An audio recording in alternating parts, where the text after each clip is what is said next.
volunteer grassroots organization that has been working on climate change for approximately 20 years here in Douglas County. Our goal and our purpose is to come up with positive solutions to the climate crisis. And what we have done over the last 20 years is, among other things, have forums such as these. We've had everybody from Jane Lubchenco, who is the head of NOAA, to Catherine Thomason, who is the head of the Physicians for Social Responsibility, and Phil Mote, who was a key researcher on the Intergovernmental Panel on Climate Change. That's just one of many things that we do. We've had solar tours and green tours. We work very strongly on positive legislation on the state and federal level. We have a membership of approximately 500 residents here in Douglas County. Our interest is varied in regards to approaching climate change because there are numerous aspects that really need to come together in order for us to successfully overcome the challenges of climate change, one of which obviously is the agricultural element. Scott in particular has been a very strong voice on our board in this regard. He's very knowledgeable on that facet. And we recognize, in terms of what interested us here, is with the substantial amount of drought here in the United States and around the globe, that this will have a very significant impact now and in the future on our food supply, both in terms of quality and quantity. And there are things that need to be done in order to adapt and be resilient to these upcoming challenges. And so that it was Scott who led the discussion on our board to have this topic brought to our community. And so we're very pleased to have all three of you to shed light and expertise on this issue. That's just sort of a brief overview of our organization and what led us to this particular forum. Okay, well, I guess we will start. So welcome everybody. This is the Douglas County Global Warming Coalition in Douglas County, Oregon, USA, for anybody who's out of the country. And we are discussing climate change and food, a pretty basic issue that we have going, and our three experts will be discussing in some detail. I did want to give a shout out to Oregon State University. World-class research in agriculture, and OSU Extension taking that research to the people who actually grow the food. So 2 thumbs up. I mean, we are so lucky to have you all. So our speakers today are Erica Fleishman. She is director of the Oregon Climate Change Research Institute, and Lauren Gwin, associate director, OSU Center for Small Farms and Community Food Systems, and Logan Bennett, Oregon State Extension agent for Douglas County and specializing in small farms. So that is our board here tonight. And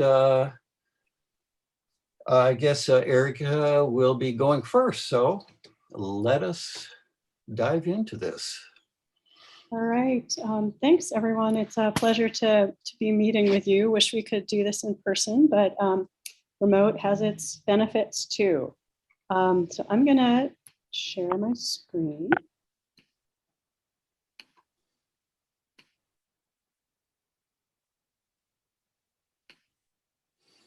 Can you see that all right?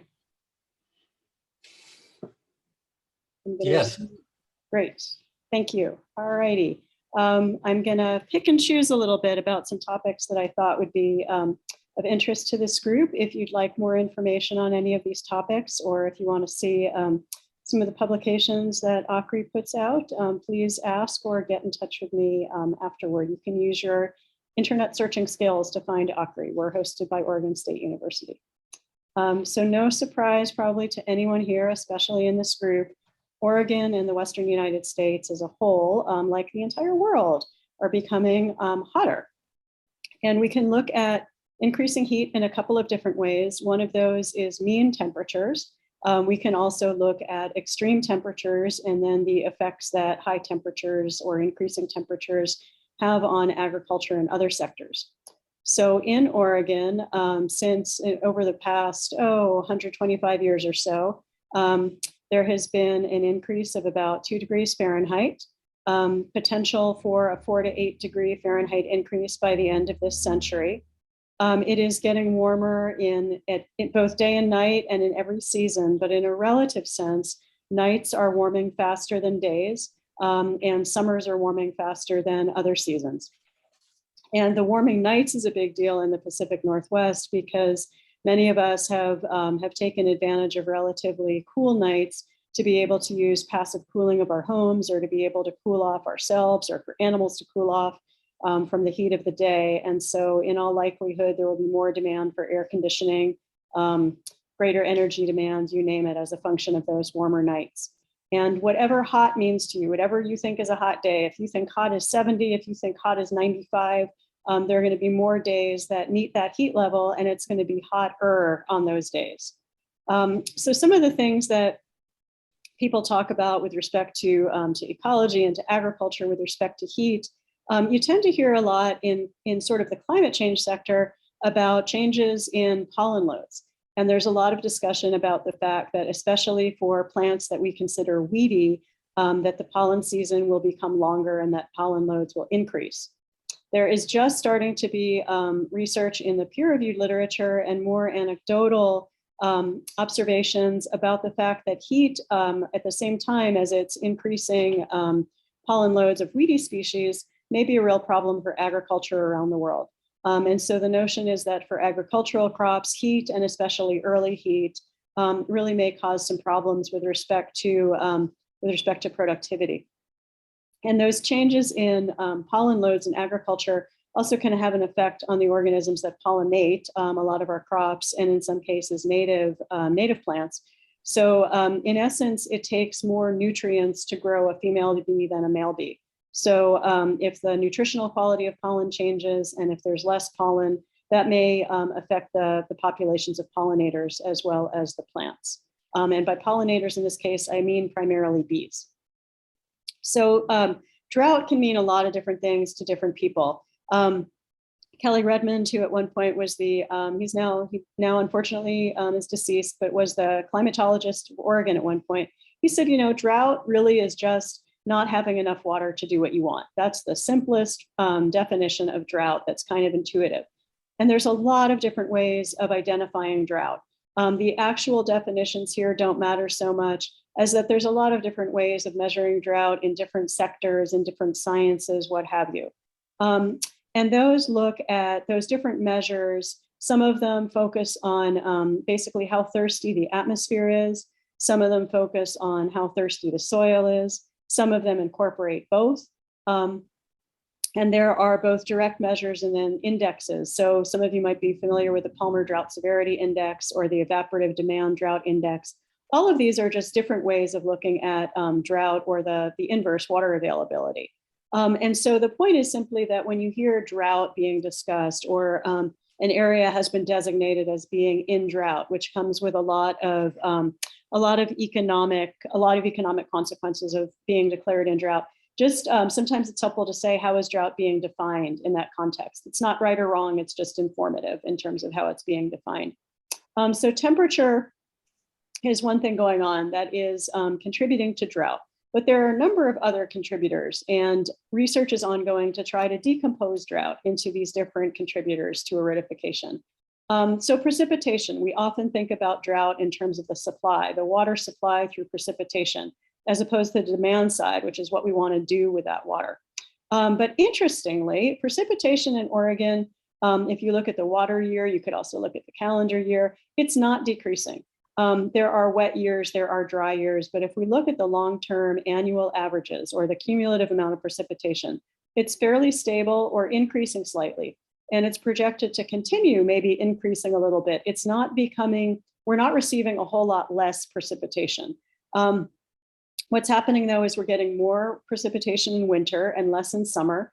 That precipitation is becoming more episodic. So we're tending to get heavier winter storms, sort of pulses of large amounts of precipitation. And a really important one is that as temperatures increase, we're getting less precipitation as snow and more as rain. So we're tending to have earlier runoff, heavier runoff. The snowpack is kind of that natural water storage reservoir, and we're losing that. And so that, in terms of precipitation, it's not the total amount, but it's the type and the timing that's really contributing to aridification. So we went over temperature. Temperature has all kinds of ramifications.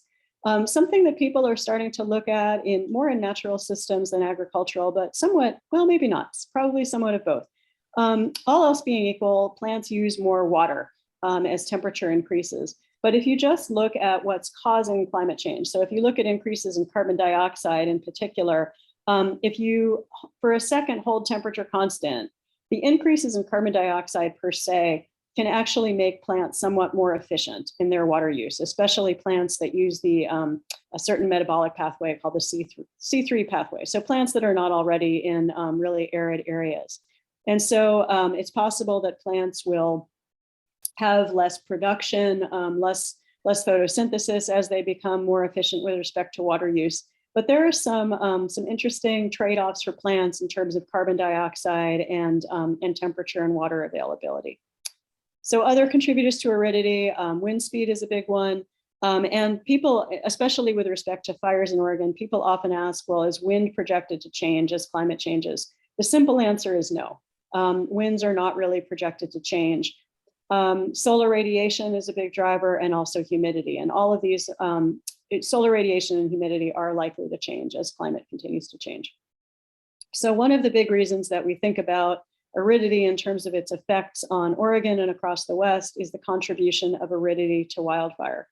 And I think that many people think about wildfires in terms of their effects on what we sometimes characterize as natural ecosystems. A lot of people think about wildfire as synonymous with forest fire. It's not. Arid lands also burn, shrublands, grasslands, what have you. But I hear less, not perhaps with this group, but in sort of the media about changes, what wildfires mean for agriculture. And so one of the big factors is smoke. So this is what was happening in the Labor Day fires in terms of really widespread smoke. Most of us remember that, not very fondly. But smoke can have pretty major ramifications for agriculture, for crops, and especially for the products that we try to obtain from crops. So there's some great ongoing research related to smoke taint with grapes, definitely affecting the quality of the wine that's produced from wine grapes, and in some cases, the quality of the grapes themselves. And this is something that people are really talking about more and more. Lauren and Logan probably can talk more about what Extension is hearing, but a lot of people are asking, is ash going to affect the vegetables in my garden, or that I might be buying locally? Is smoke going to affect food quality? Is it going to affect public health? So something that's not just in academic circles, but really is a concern for people with respect to smoke. And aridity is a major factor contributing to the increase in wildfire size across Oregon. So it's not, with respect to wind especially, because I mentioned that wind's not changing too much. When we have high winds, increasingly those high winds tend to coincide with dry conditions and hotter conditions. So the dry and the heat are affected by climate change. Wind, not so much, but the high winds are going to coincide with those hot, dry conditions. So I wanted to mention a couple of resources where, if you want to be tracking what's happening with drought and with other weather systems, some really good sources of information that are not presented in a really technical way. And one of these is a group called NINUS, the National Integrated Drought Information System. They're part of NOAA. And there are these drought-focused entities, but really it's groups of people that know a heck of a lot about climate and how it applies to drought. And they put out, especially during the wet season, monthly summaries that you can just download or you can read online. They also put together every other month, there are webinars about what's been happening in the last couple months with weather patterns, what is projected to occur in the next couple months, and often looking at particular topics. So there was this one this morning where people were talking about ways to observe the snow to rain transition and talking about the phenomenon of snow drought. This just happened, okay. Another resource that is pretty helpful for anyone who's interested, if you haven't seen it already, is the Climate Toolbox. So it's climatetoolbox.org. And this resource, this platform has a lot of different ways that you can download data on current conditions, on past conditions, and on future conditions. And a really nice thing about this platform as compared to some of the other platforms out there is that there was a lot of work with social scientists and communications professionals to say what can be done to make information like this accessible, to make the interface really easy to use. So this is a pretty accessible site for anyone who's interested. Lots of different ways to look at climate. Some of the methods that are on this platform are aggregated in terms of particular applications. So you'll see agriculture there. And there are a lot of really nice examples of things that one can do with these different types of information, and some examples of how people are using climate information to deal with hazards to their communities, hazards to their sectors, what have you. So more examples of that. And then there are also a lot of opportunities, if this is something of interest to you, especially the snow to rain transition, to be a community-based observer. So weather stations across Oregon and across the Western United States tend to be concentrated, oddly enough, in areas that are pretty accessible. They tend to be more in the lowlands than in the high country. They tend to be in areas where, not surprisingly, there are good roads. And that means that a lot of places where precipitation is shifting from rain to snow, they're not as well sampled. And as many people who work with models will tell you, garbage in, garbage out, or good stuff in, good stuff out. So the outputs of models, climate models, any kind of model, are really only as good as the data that go into the models. And so for understanding changes in precipitation and what that means for agriculture, it's really helpful to have as many observations as possible, not only in those areas with where there are permanent weather stations, but in remote areas. And so if this is of interest to you, lots of different ways, whether this application or others that I'm happy to discuss, that you can contribute to data collection. And so we all wish things would adapt to us, but until then, we are stuck with adapting to our world. And I will leave it there. Happy to discuss any questions you might have, or to turn it over to the next people talking with us.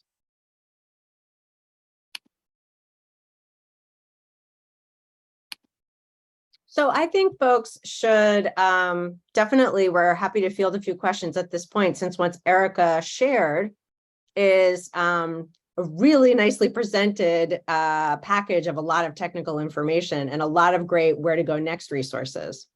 So I see that someone has posted here about the Southwest drought.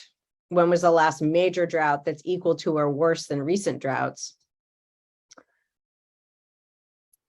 We've had a number of longer droughts in Oregon. Equal to or worse than recent droughts. I'm going to be honest with you, I don't have the dates at my fingertips, and I don't have them on the top of my memory. But we've had equivalent droughts, within the past 20, 30 years. So drought is episodic in Oregon. And actually, if you look at the boundary of the southwestern mega drought, Oregon, or at least part of Oregon, is within that boundary. So Southwest, just like drought, lots and lots of different definitions. So we're on the border of that mega drought, but we are also in it. It's been, if you look at not necessarily every single year in Oregon, but if you look at the trend, more and more drought. Oregon is having more frequent droughts, longer droughts, and more severe droughts. And that's consistent with what's happening across the West. Cool. Susan has her hand up. Let's take one more and then turn it over to the next person, and then hopefully come back to questions at the end. Sorry, I don't see a way to do a chat thing. But anyway, I was going to ask, last fall, there were tons of acorns from the oak trees. I've not seen one this year. I've also seen a reduction in just insects, not in spiders, but in all other kinds of insects. We have this strange newcomer beetle, which I'm not sure how it functions in the ecosystem. But I wonder if these are results from climate change. Probably not. They probably are results of weather variation in terms of what you observe in a particular year. So acorns massed, I mean, you'll have years where there are lots and lots of acorns and years where there aren't very many. I'm actually trained as an ecologist, and I worked on bugs at the beginning of my career. And so insects, we know that they're highly responsive to weather, but in many cases, there are exceptions to what I'm about to say. It's very difficult to know what's going to happen given a particular set of conditions. So sometimes we can explain or come up with a couple of different explanations about why a particular insect is abundant in one year and not abundant in another year. But if you told me, for example, I have a magic ball, or just I'm going to make it up. I'm going to say these are the weather conditions in the next 5 years. Tell me whether this insect is going to be around, or tell me how many insects are going to be around. I have a pretty low probability of being able to give you the right answer as a prediction. So insects are super responsive to weather. They are affected by long-term climate, but there's a whole lot of natural variability that's difficult to tease out. Cool. Thanks, Erica. Yeah. So I'm going to be the bridge between Erica's work and Logan's work. So my name's Gwin. I am the statewide community food system specialist for Extension. What is that, you say? Well, I invented it when I got to OSU because there was nobody who actually connected those kinds of dots in the College of Ag Sciences and in the Ag Extension program, right? So a lot of what I do, I hang out with these awesome agricultural scientists who are really good at working with farmers on the ground problems. And you are going to hear from one of my awesome colleagues shortly. But what I do personally, my interest is I work in local and regional food sector development. Okay, what does that mean? Well, it's the small scale and mid-scale farms that are growing products that we can sell in our local food systems and in the regional food systems that encompass them. And there's a difference between those because scale matters in terms of supply chain. If I've already put you to sleep, I think about how food moves and how people move and how money moves and how institutional structures work. So I'll tell you a few key things. The first one is that when you think about food insecurity and you think about hunger and you think about poverty and you think about all the horrible famines that we have been hearing about ever since we were children, and some people on this call are as old as I am, those things are not just caused by the lack of food. That might be the immediate problem. We already grow enough food on this planet to feed 10 billion people. What's the problem? Social, economic, political, at a lot of different scales. Guess what? The number one thing, the most important thing to address child food insecurity globally, the education of women and girls. We don't do that in the College of Agricultural Sciences. Other people are doing that. We partner with organizations who do that, but we really have to think broadly about what causes food insecurity. Okay, so then what does the College of Ag Sciences have to do with it? Well, we still have to grow some stuff. Why is growing stuff important for our state? Because it's part of our economy. We're a Western state that grows piles and piles of specialty crops. We are not a corn and soybean state. We have a really awesome agriculture and food economy. And it's not just in Portland where the fancy restaurants are, right? It's in a lot of places around rural Oregon. So that's important to our state's economy. So the second thing is when you look around Oregon and you think, I love how Oregon looks and feels, I love the Oregon landscape, a lot of that is working lands. And a lot of that is agricultural lands. We have a really strong land protection system in this state that if we give it up, we're going to look like Virginia. And let me tell you, when we go to Virginia, my husband, who's from Virginia, cannot shut up about how many new acres have been, plowed under for shopping malls, right? Not in Oregon, let's hope. Okay, so there's all these other reasons that agriculture and a consistent, like being able to continue growing things in the state, not just so we don't starve, right? So local and regional food sectors are not the be all and end all. They're not, I mean, we need global trade. We need domestic in the country trade. There is a thing called comparative advantage.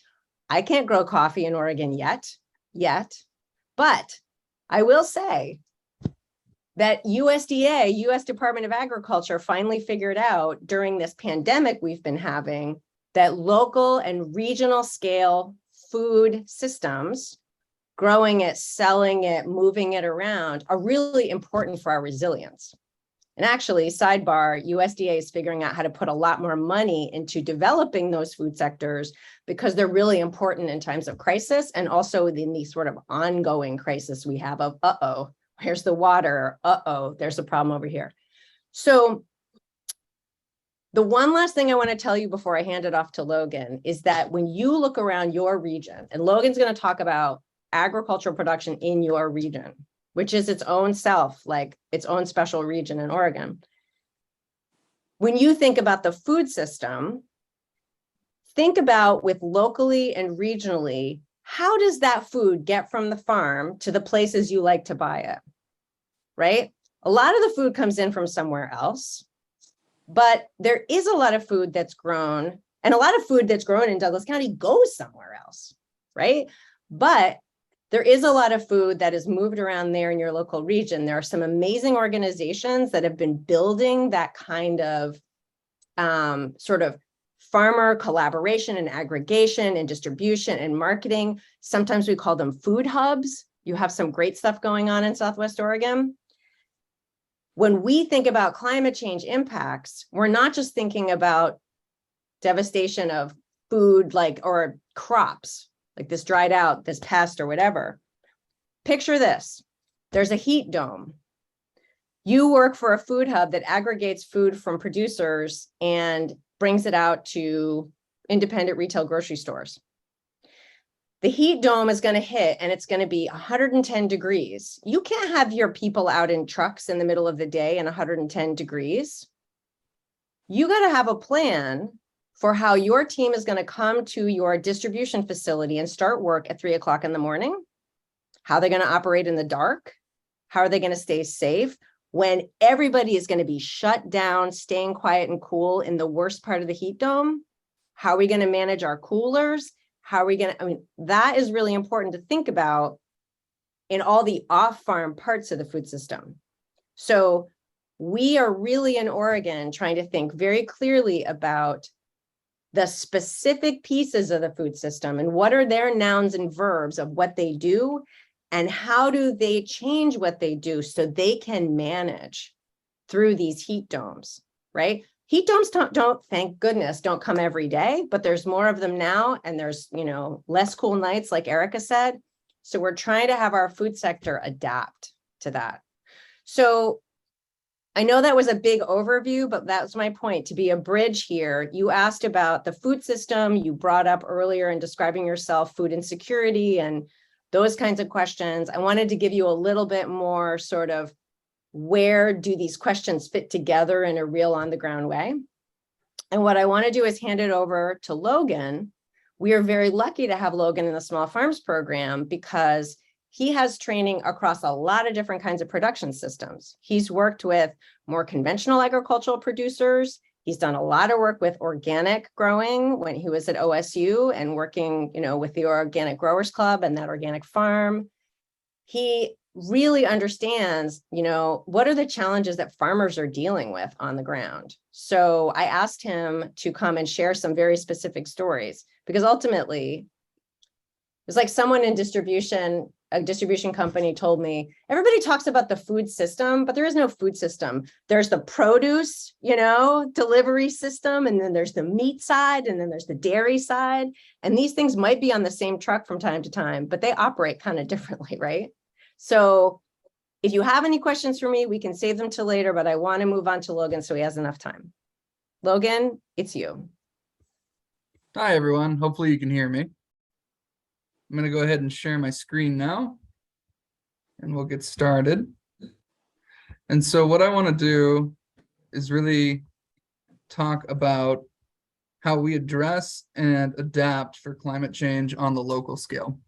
So we've heard some really great stuff from both Erica and Lauren about sort of that higher level thing of climate change and what we can do about it and sort of what's happening. And I want to talk about sort of what we do on a farm to farm scale, and I'm going to share a couple stories with you.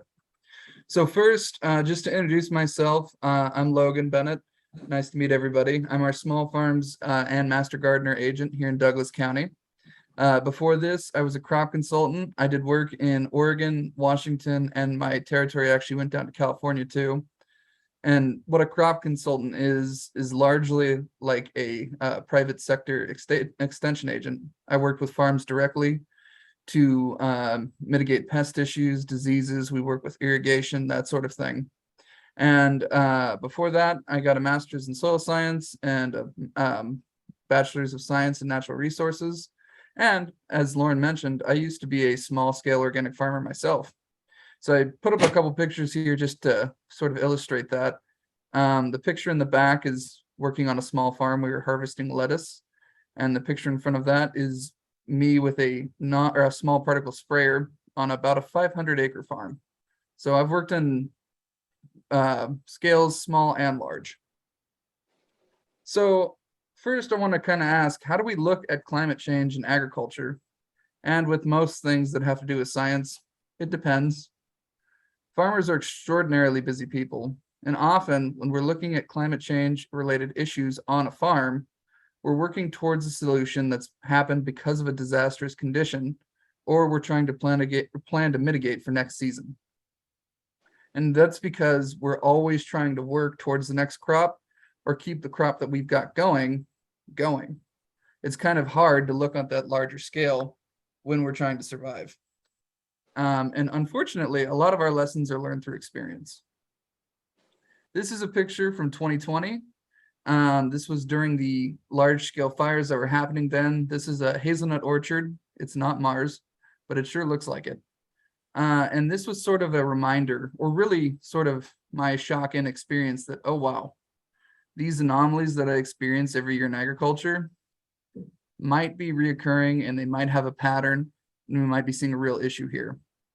So this was one of the first times I actually sat and thought this could be more than a once a year event. This might be really serious. So how has climate change affected agriculture? Well, as Erica mentioned, we're seeing hotter summers and more unpredictable winters.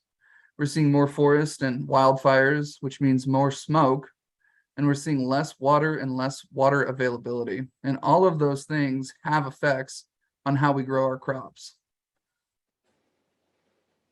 So first, I want to talk about a case study, something that I personally experienced with blueberries. So this is a great picture of what blueberries should normally look like mid-season. I've worked with thousands of acres of blueberries across all of Oregon and including Douglas County. And this is something that we should expect to see. These are ripening up well, they're through blush. We're actually getting close to pick here. And in Oregon, depending on when you what blueberry varieties you've planted, we might start harvesting right around July 4th and all the way up into the end of September, sometimes really early October. Now, this is normally a very good place to grow blueberries, and depending on what variety we grow, there's a lot of availability in Douglas County and in the Willamette Valley. And in Douglas County, we're really lucky because we have a climate to grow rabbit-eye blueberries, which they can't do north of us. And so because of that, they're a pretty high value crop. But what we've experienced is that when it gets really hot out, for example, a heat dome, we end up with blueberries that start looking like this. So this is a picture from when it was 117 degrees last year. This is a couple days afterwards. And what we learned is that late season blueberries, which is its own specific market, tend to die pretty quickly if they're exposed to anything over 100 degrees. And it's very rapid when it's over 105 degrees. So this is from a grower's field that I worked with. He had 5 acres, and unfortunately, all of his blueberries were late season varieties. So what we ended up experiencing was a total crop loss. And the question becomes, what do you do when something like this happens? Well, the reality is this is more than the farmer could take. So unfortunately, this farmer had to pull all of his blueberries. He couldn't afford the chance of this happening again. And so the solution here on a day-to-day scale is either you have to change cropping systems or put in earlier season berries. So what we ended up doing here is putting in earlier season berries. These are auroras. They tend to be one of the last blueberries picked, a little bit before last call and a little bit before Elliott. But anything in that later season, so harvest dates past August, doesn't work when it gets this hot out. And this is really unfortunate. These were coming along really great before that happened. Next, we're going to talk a little bit about grapes. So grapes tend to be very weather intolerant, it turns out, and especially fire intolerant. So, before I jump into grapes, I want to mention one more thing about these blueberries. This is the same year, or the year before this, we had that massive freeze off. And what ended up happening was all of our king blooms or early blooms on blueberries died. So the flowers can't do well or don't do well in freezing conditions. So the year before this happened, we ended up with a large blueberry loss because of freezing temperatures. And then the next year we ended up with a large blueberry loss because of extremely hot temperatures. And that's something that we have to, take note of and address when thinking about future cropping systems. Okay, now let's talk a little bit about wine grapes. In my previous position as a crop consultant, I spent a lot of time in vineyards, and I still do as an extension agent. And what we've learned is that grapes don't do well when it's very cold, and they don't do well when it's super hot, and they don't do well when it's smoky outside. This year, with my vineyards down here in Douglas County, one of the first problems we dealt with was how cold it was during bloom. And then it started raining. So we ended up with something called shatter, which means that the flowers weren't able to pollinate correctly. And then we also ended up with the flowers that did pollinate correctly. When we started getting budding, grapes have 3 budding stages: primary, secondary, and tertiary. Well, it was too cold during our primary budding. So we ended up losing a lot of primary shoots on grapes. And the concern was that we were going to lose secondary shoots as well. And what that means is when a grape throws its primary shoot, if we have all primary shoots, we expect 100% yield. If we're at secondary shoots, now we're down to about 30% yield. So it's significant when we're talking about return on investment and how much we're going to get in terms of yield for grapes.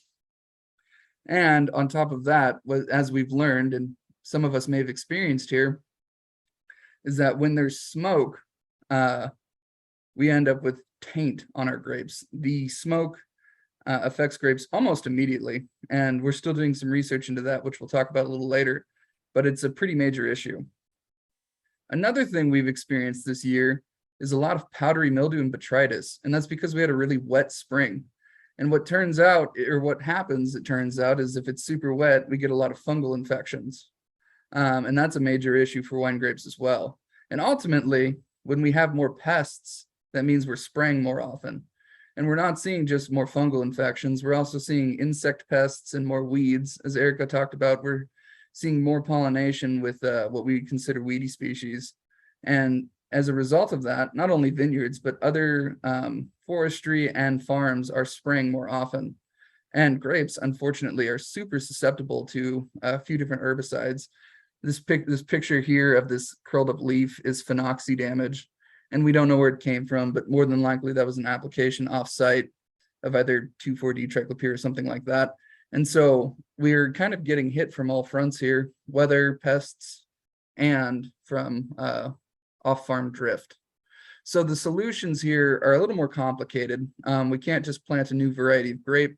As far as I know, there's none that we've discovered yet that do really well in smoke or have a lower thermotolerance. So on a larger scale, we've looked at things like adding large fans into vineyards or using spray irrigation to try to cool down and move air, or to warm up and move air if it's freezing.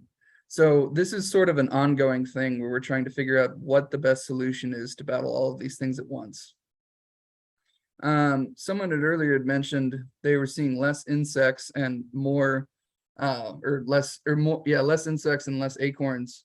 Something else we've noticed is we're seeing a lot of blanks in hazelnuts this year in Douglas County, and a lot more brown marmorated stink bug damage.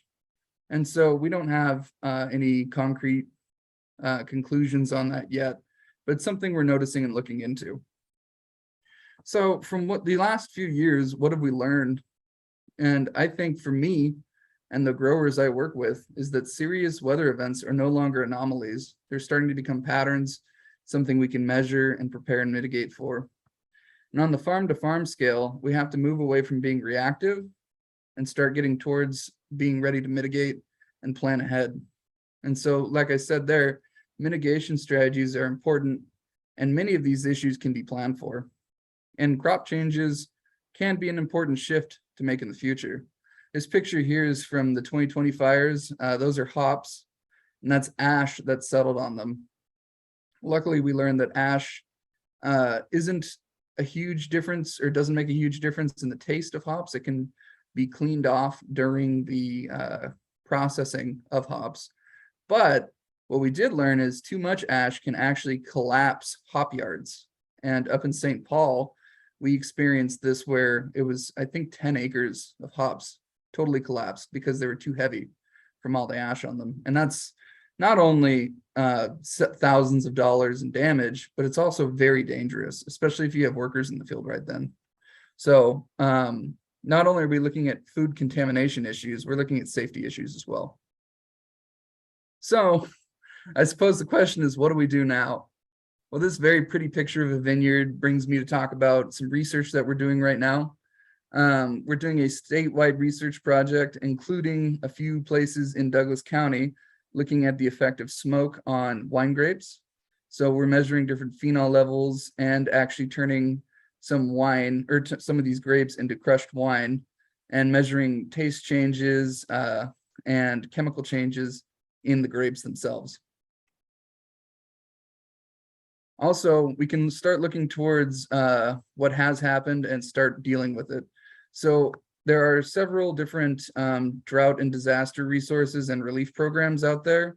And Oregon State University, and especially the Small Farms Program, is really focused on trying to help growers and producers get some disaster relief. So here in Douglas County, if you come into our office, we can actually help you apply for relief resources. And there's a few being put on. The one I just showed was from ODA, and also the Oregon Community Food Systems Network is working with a Farmer and Rancher Disaster Relief Grant Program as well. So these are things that we can help you with if you're in need of them. Another thing is just farm on farm or farm to farm changes. So we want to encourage achievable change. Farmers have full-time jobs, and sometimes they have several. So it can be really difficult to do these high-level things. But if we focus on ground level work, we can often achieve that. So what I'd like to say is we're trying to implement climate smart strategies. So we want to work on managing soil tilth or soil health. We want to reduce or change spray usage if possible. We want to go to reduced or no tillage systems if we can. Really focus on IPM. And a kind of emerging thing here in Douglas County is working on dry farming or working on low irrigation cropping systems. And we want to address the needs of our farmers, producers, and community. So something I'm doing right now is working with collaborators to determine the needs of our farmers, producers, and consumers. One of those organizations down here is formerly called Blue Zones Thrive Umpqua. That's a group we work with to look at sort of the consumer side of what's needed and how do we address that, what kind of local ag access is there, and food access in general. I'm also working with the Natural Resource Conservation Service to do a county-wide needs assessment and kind of come up with an idea of what are our farmers really needing right now and what can help them produce better. We're also working on trying to encourage local ag consumption and promoting resiliency with our farmers, our producers, and our consumers. Another thing we're doing is working on food accessibility. So I put on the screen here, helping to establish food access. And what I mean by that is I'm working with local farmers markets to get more local producers out and available to the public. We're also doing things like getting farmers markets hooked up with SNAP and WIC to make food more available when possible. And we're also working with a couple local markets, one in particular, to potentially open some new locations to be accessible to other folks. And another thing we're doing is exploring new cropping systems. So this is a picture of olives. This is sort of a large program going on at OSU. We have the Olay program. And what we're trying to do is explore these new crops and decide if there's something that can be implemented in Oregon successfully. Olives is a really large and broad topic. And if it's something you're interested in, feel free to talk to me after the event. This is a really large portion of what we're doing, which is just community outreach. A lot of it can be this kind of informal meet at the Grange and let's talk about a subject. Pictured here is Master Gardener Leo Grass, and he's an absolute rock star. We were at a Grange this weekend talking about getting ready for winter, looking at cropping systems, bed prep, and cover cropping, that sort of thing. And this is a really effective way to get in and kind of talk to the folks and get an idea of, what can we do to reduce erosion? What can we do to conserve water? What can we do to manage our soil's health? That kind of thing. And then lastly, I have to do some promotion here.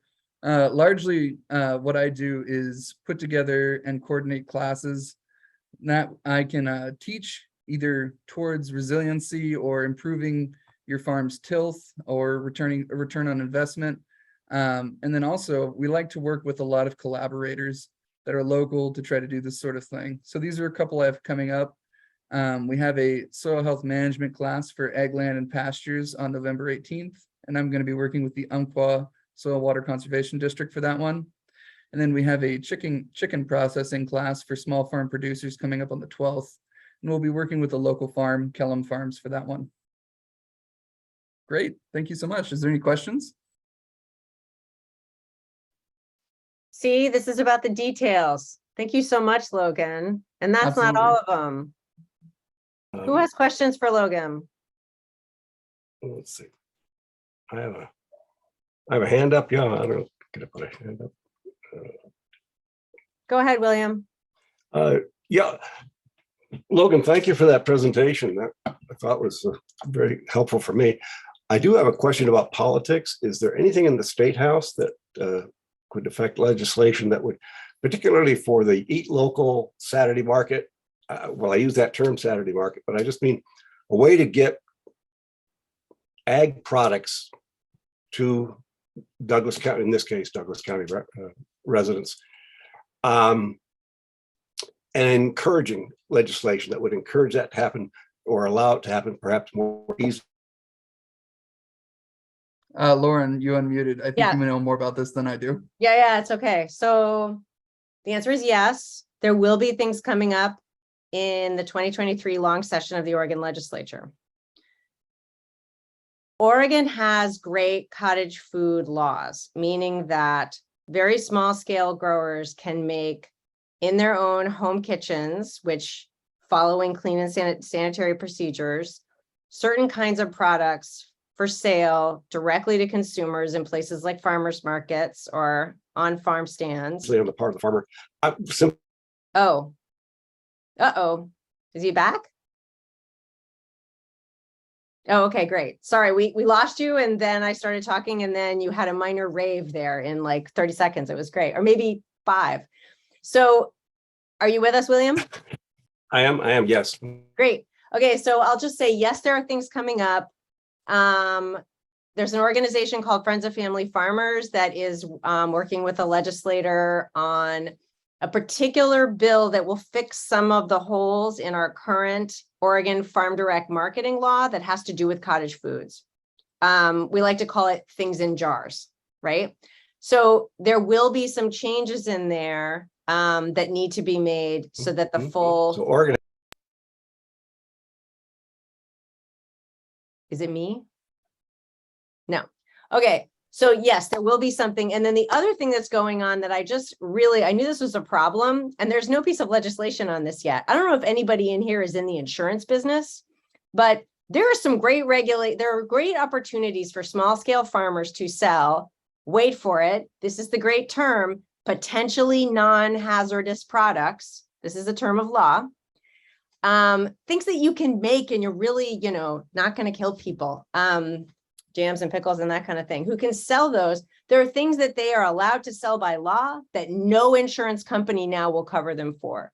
And even though they're allowed to by law, if you can't get insurance and someone decides to sue you, your grandparents are your grandchildren are going to pay for that, your grandparents. And so that's a big problem. And I don't know of any legislation that's going to try to figure that out. So there's other things out there that are looking at supporting these particular pieces. And I think William fell off. But anyway, so I'll stop there.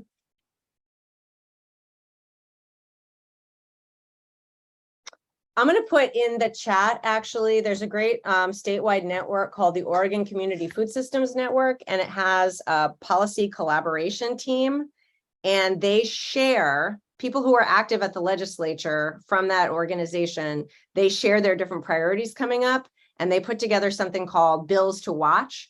And it's something that you can get through their website to see what bills are in the air. And I know all about it because I created it and now I've handed it off to an amazing set of people who are going to do more with it. So Community Food Systems Network. That's awesome, Lauren. OCFSN.net. And then you can, well, it might not be .net. I think we got it more advanced. I'll find it and I'll put it in there. Are there other questions?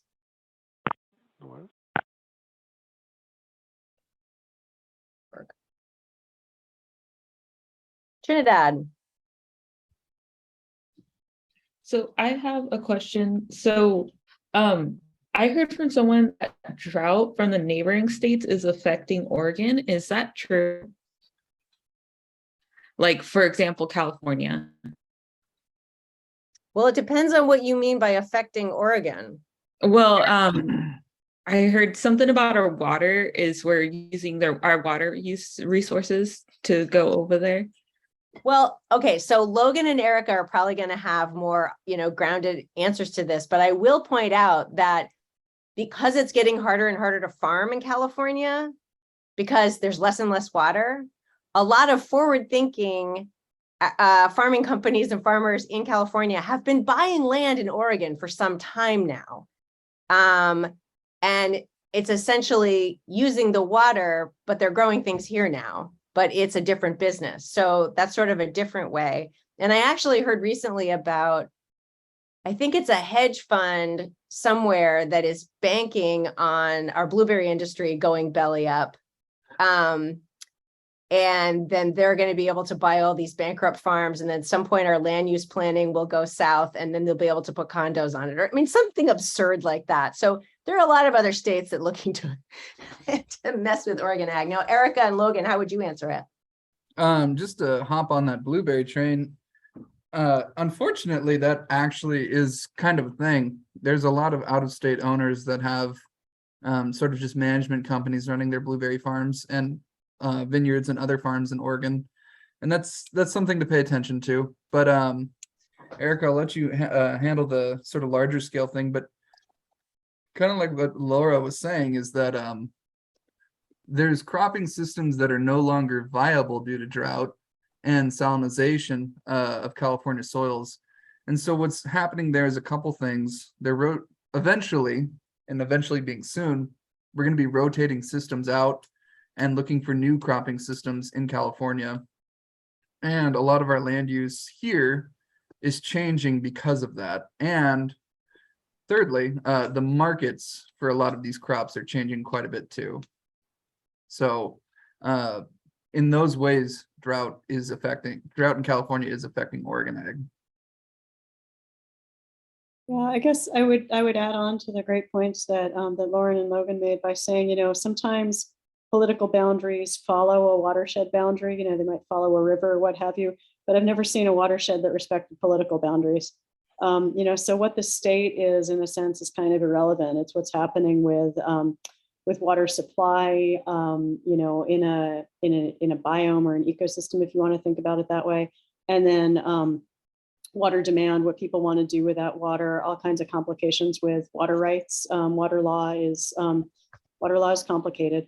I mean, and there's also the fact that the energy grid across the country, except for some areas, but certainly across the Western United States, is pretty tightly networked. And so there's a lot of buying and selling across the grid. And so because Oregon's a lot of hydropower, Oregon generates a lot of its electricity, a lot of electricity in Oregon is generated by hydropower. And so when other areas can't produce their own electricity, or when their energy demand spikes, maybe because it's hot and dry and people are using air conditioning more or what have you, those other areas may seek to buy more energy from Oregon. And so, I mean, there are all these ways in which what's happening in other states affects what's happening in Oregon, and vice versa. So if there are natural hazards in Oregon, if people are displaced, they're going to affect other places, and what happens with our climate, because the world is so connected, is going to affect what happens in other states in a lot of ways too. So I'm not going to pin it on California, but I would just say that the world is very connected climatically and economically, and in terms of flows of people. No, thank you. I was just curious too, because my grandpa lives there, and he was telling me a lot of his orange farm, like most of his trees are dead, and he can't grow in his garden either. So I was just curious.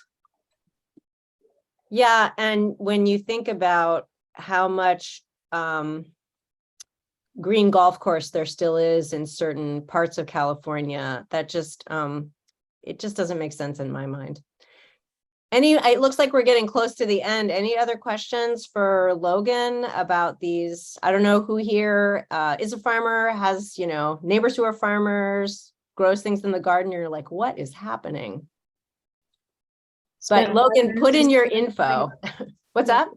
I was going to say, spent several minutes this morning trying to chase deer out of my yard. Deer fencing, that's the best option. Trinidad. I just have another question too. So I was reading this article about pesticides and more chemicals going on food and affecting the nutrition of the crops that we have. Now, is that true? Because sometimes you can't really, know with websites anymore if it's true or not. That's a broad and sort of complicated question. The short answer is that we can't say that applying a certain pesticide is going to change the nutritional value of a crop, but it would be looking at the larger scale, holistic production system of any kind of agricultural cropping that we're looking at. So how is the food farmed? What are we adding in terms of crop growth? What are we letting yields get to? What's the natural system look like versus what we're doing now? So Yep. I guess really complicated. Yeah. Thank you. Your answer is great, Logan. Yeah. So Logan put his info in the chat, and Erica did too. Logan's right there in Douglas County, and he is connected to our statewide small farms program because he's part of that team. And he's connected to our Center for Small Farms and Community Food Systems, which has all these other tendrils. So start with Logan. If it's a policy question and he doesn't want to answer it, he can ship it to me. And if you have a farm, garden, if you're a homesteader, anything like that, and you have questions on production or anything related to, feel free to contact me. That's my bread and butter. Cool. Thanks, Erica. Thank you, Lauren and Logan and group. Thank you all for being here. Yeah, thanks for having us. Terrific. Thank you all so much. We really appreciate it. This is such an important topic and so very interesting. Yeah, fabulous. Essential to life, and so the challenges are so concerning. OSU is such a great resource, especially the OSU overall, and we have the extension office right here in Douglas County, a very good resource. Yeah, wonderful. Cool. Great. Well, thanks. Good night, all. Have a good evening. Bye. Thank you. Thank Bye. you. Bye-bye.